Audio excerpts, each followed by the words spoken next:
అందరికీ welcome back to my channel. ఎలా ఉన్నారు అందరూ? నేనైతే చాలా బాగున్నాను. మీరందరూ కూడా చాలా బాగున్నారని అనుకుంటున్నాను. సో తమ్నేల్ చూడగానే ఈరోజు వీడియో ఏంటో అర్థమైపోయి ఉంటుంది కదా. సో ఈరోజు వీడియోలో నేను నా ఫీడింగ్ జర్నీలో తీసుకుంటున్న ఫుడ్స్ అయితే మీతో షేర్ చేసుకుందాం అనుకుంటున్నాను. న్యూ మదర్స్కి ఈ వీడియో అయితే యూస్ఫుల్ అని నేను అనుకుంటున్నాను. సో మిస్ అవ్వకుండా ఎండ్ వరకు అయితే చూసేయండి. సో జనరల్గా బేబీ హెల్త్ బాగుండాలంటే కంపల్సరీ మదర్ హెల్తీగా అయితే ఉండాలండి. సో హెల్తీగా ఉండాలంటే మంచి ఫుడ్స్ అయితే తీసుకోవాలి కదా. So you should eat nutritious food as vitamins, proteins, minerals. Those are the crucial components for milk supply అండి. సో మనం ఖచ్చితంగా ఏం తింటున్నామని క్యాలిక్యులేట్ చేసుకొని తినడమే బెటర్ అని నేను అనుకుంటున్నాను. సో అన్నం 3 సార్లు తినడం వల్ల పాలు ఎక్కువగా వస్తాయి అనుకోవడం మన భ్రమ. అన్నం తినడం వల్ల కార్బోహైడ్రేట్స్ వస్తాయి, కానీ ప్రోటీన్స్, విటమిన్స్ ఇవన్నీ రావాలంటే కంపల్సరీ మనం మంచి మంచి ఫుడ్స్ అయితే తీసుకోవాలి. సో నా జర్నీలో నేను తీసుకున్న ఫుడ్స్ అయితే ఇప్పుడు మీతో షేర్ చేసుకుంటున్నాను. ఫస్ట్ అయితే వాటర్ అండి. కంపల్సరీ వాటర్ అయితే ఎక్కువగా తీసుకోవాలి, ఎందుకంటే dehydration can reduce the breast milk అండి. సో దట్ హైడ్రేటెడ్గా ఉండడానికి ప్లెంటీ ఆఫ్ వాటర్ అయితే త్రూ అవుట్ డే అయితే తీసుకోవాలి. మినిమం 4 to 5 లీటర్స్ తాగడం అయితే బెటర్ అండి.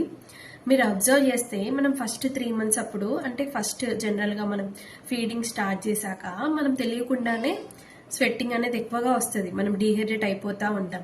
సో అట్లా అయిపోతాం కాబట్టి వాటర్ అనేది ఎక్కువగా అయితే తీసుకోవాలి. అండ్ నెక్స్ట్ వచ్చేసి రోజు నైట్ పడుకునేటప్పుడు మెంతులు, జీలకర్ర, వాము అయితే వాటర్లో నానబెట్టుకొని పొద్దున ఆ వాటర్ని వేడి చేసుకొని తాగండి. దీనివల్ల మంచి రిజల్ట్ అయితే ఉంటుంది. ఇవన్నీ కాదు అనుకుంటే ఓన్లీ మెంతులైన నానబెట్టుకొని పొద్దున్నే ఆ వాటర్ అయితే తాగేసేయండి. ఇంకా కావాలంటే మెంతులు కూడా తినొచ్చు. అలా చేసి చూడండి, మీకు మంచి రిజల్ట్ అయితే ఉంటుంది. మెంతులు అయితే చాలా బాగా యూజ్ అవుతాయండి మిల్క్ సప్లైకి. ఇంకా మెంతు కూర కూడా చాలా మంచిదండి. సో మీ డైట్లో మెంతు కూర కూడా ఎక్కువగా ఉండేలాగా అయితే చూసుకోండి. అండ్ నెక్స్ట్ వచ్చేసి వెల్లుల్లి. జనరల్గా మన అమ్మమ్మ వాళ్ళు చెప్తా ఉంటారు వెల్లుల్లి ఎక్కువగా తీసుకోవాలి, వెల్లుల్లి కారం తీసుకోవాలని. సో అట్లా వెల్లుల్లి కారం తీసుకోవడం వల్ల అసిడిటీ ప్రాబ్లం వస్తుంది అని అనుకునే వాళ్ళు వెల్లుల్లి ఏం చేయండి అంటే గార్లిక్ రైస్ లాగా చేసుకోండి, చాలా బాగుంటుంది. ఏం లేదండి, పోపులో ఈ వెల్లుల్లి అనేది దంచి వేసుకొని అన్నం అయితే పోపు వేసుకొని అలా తినండి, చాలా బాగుంటుంది.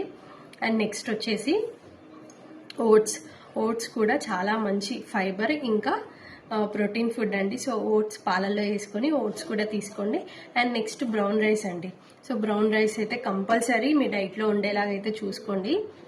బ్రౌన్ రైస్ డైరెక్ట్ తినాలంటే సప్పగా ఉంటుంది, తినలేకపోతున్నాం అని అనుకునే వాళ్ళైతే ఏం చేస్తారంటే దోశలలో వేసుకోండి. మనం జనరల్గా 1:2 రేషియోలో మినపప్పు, రైస్ తీసుకుంటాం కదా. సో రైస్ ప్లేస్లో బ్రౌన్ రైస్ని రీప్లేస్ చేసుకోండి. ఎలానైతేనేంటి మీ డైట్లో బ్రౌన్ రైస్ ఉండేలాగైతే చూసుకోండి. అండ్ నెక్స్ట్ వచ్చేసి ఆల్మండ్స్ అండి. సో ఆల్మండ్స్లో కూడా మంచి హెల్తీ ఫ్యాట్స్ ఇంకా ప్రోటీన్స్ అయితే ఉంటాయి. సో ఆల్మండ్స్ ఇంకా నట్స్ కూడా ఎక్కువగా తీసుకోండి. అండ్ నెక్స్ట్ వచ్చేసి లీఫీ వెజిటేబుల్స్ అండి. సో లీఫీ వెజిటేబుల్స్ అన్నీ తీసుకోండి, పాలకూర, తోటకూర, మెంతికూర, ఇవి ఏవైనా కూడా తీసుకోండి. అండ్ వెజిటేబుల్స్ కూడా చాలా ఎక్కువగా తీసుకోండి. అండ్ మీట్ కూడా తీసుకోవచ్చు, మటన్, చికెన్ కానీ కొంచెం తక్కువ క్వాంటిటీలో తీసుకోండి. దీంట్లో కూడా ప్రోటీన్ అయితే ఎక్కువగా ఉంటుంది. అండ్ ఎగ్స్ అయితే కంపల్సరీ అండి. మీరు డే బై డే తీసుకుంటారా, డైలీ తీసుకుంటారా, అది మీ ఇష్టం అండి. బట్ ఎగ్స్ వల్ల మనకు మంచి ప్రోటీన్ అయితే వస్తుంది. అండ్ నెక్స్ట్ వచ్చేసి పాలండి. మనం కూడా పొద్దున నైట్ పాలు తాగితే చాలా బెటర్, ఎందుకంటే మనకు కూడా కాల్షియం అనేది చాలా ఇంపార్టెంట్ కదా. సో దట్ పాలు కూడా చాలా ఎక్కువగా తీసుకోండి. నెక్స్ట్ పపాయ అండి. పండు పపాయ కాదు, గ్రీన్ పపాయ. సో ఈ కచ్చ పపాయలో ఏంటంటే ఆక్సిటోసిన్ అనే హార్మోన్ ఉంటుంది. సో ఈ హార్మోన్ అయితే మిల్క్ ప్రొడక్షన్కి చాలా యూజ్ అవుతుందండి. సో ఈ గ్రీన్ పపాయను కర్రీలా చేసుకొని తినొచ్చు. సో ఇదైతే మంచి రిజల్ట్ అయితే ఇస్తుందండి. అండ్ నెక్స్ట్ వచ్చేసి ఫిష్ అండి. ఫిష్ తినడం వల్ల పిల్లల బ్రెయిన్ డెవలప్మెంట్ కూడా ఎక్కువగా అంటే మంచిగా ఉంటుందండి. సో ఫిష్లో మెయిన్గా చిన్న ఫిష్లు ఉంటాయి, వాటి పేర్లు నాకు అంతగా తెలియదు, చందమామలు ఇంకేవో ఉంటాయి. సో ఇవి తినడం వల్ల అయితే మిల్క్ సప్లై అయితే ఎక్కువగా ఉంటుందండి. ఇంకా ఫ్రూట్స్ అండి. సో ఫ్రూట్స్ అయితే మనం జనరల్గా అన్నీ తీసుకోవచ్చు. మెయిన్గా పోమోగ్రానైట్, యాపిల్స్, కోకోనట్ వాటర్ ఇలా అయితే తీసుకోవాలి. అండ్ వెజిటేబుల్స్ కూడా ఆల్మోస్ట్ అన్నీ తినొచ్చండి, అన్నీ మంచివే. లీఫీ వెజిటేబుల్స్ కానీ అన్నీ తీసుకోవచ్చు. సో మీ డైట్లో ఇవైతే కంపల్సరీ ఉండేలాగా చూసుకోండి, అస్సలు మిస్ చేసుకోకండి. Water milk, oats, brown rice, garlic, leafy vegetables, meat, fish and అలాగే ఫ్రూట్స్. సో ఇవైతే కంపల్సరీ మీ డైట్లో ఉండేలాగైతే చూసుకోండి. సో మనం హెల్దీగా ఉంటేనే బేబీ కూడా హెల్దీగా ఉంటారండి.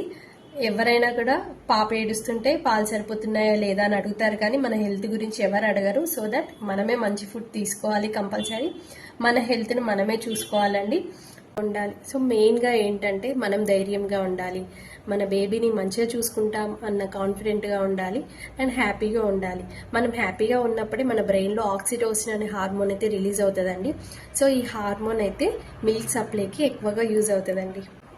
బేబీ సన్నగా ఉంది, బేబీ ఇలా ఉంది, అలా ఉంది, పాలు సరిపోవట్లేవు అని మిమ్మల్ని ఎవరు ఏమన్నా కూడా అవి పట్టించుకొని మీరు డిప్రెస్ అవ్వద్దండి. ఎందుకంటే జనరల్గా ఫార్ములా తీసుకునే పిల్లలు ఎక్కువ వెయిట్ ఉంటారు, లావుగా ఉంటారు. బ్రెస్ట్ మిల్క్ తీసుకునే పిల్లలు జనరల్గా సన్నగానే ఉంటారండి. మనకు పిల్లలు హెల్దీగా ఉంటే చాలు, లావుగా ఉన్నారా సన్నగా ఉన్నారో ఇంపార్టెంట్ అయితే కాదు కదా. సో ఎవరి మాటలు పట్టించుకోకుండా మీరు చక్కగా మీ బేబీస్కి అయితే ఫీడ్ చేయండి. సో లాస్ట్ టైం నేను ప్రెగ్నెన్సీ సిమ్టమ్స్ వీడియో చేసినప్పుడు నన్ను చాలామంది అడిగారన్నమాట ప్రెగ్నెన్సీ రిలేటెడ్ వీడియోస్ చేయమని. చాలా రోజుల నుండి చేద్దాం అనుకుంటున్నాను. సో ఫైనల్గా ఈ రోజు అయితే ఈ వీడియో చేశాను అండ్ కమింగ్ డేస్లో ఇంకా వేరే వీడియోస్ చేస్తాను అండి. సో మీకు ఏమైనా డౌట్స్ ఉంటే కమెంట్స్లో పెట్టండి, సో దట్ నేను వాటి గురించి వీడియోస్ అయితే చేస్తాను.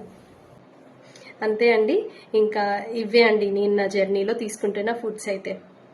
సో ఈ వీడియో అయితే మీకు నచ్చిందని అనుకుంటున్నాను. నచ్చితే ఫ్రెండ్స్ అండ్ ఫ్యామిలీకి షేర్ చేయండి.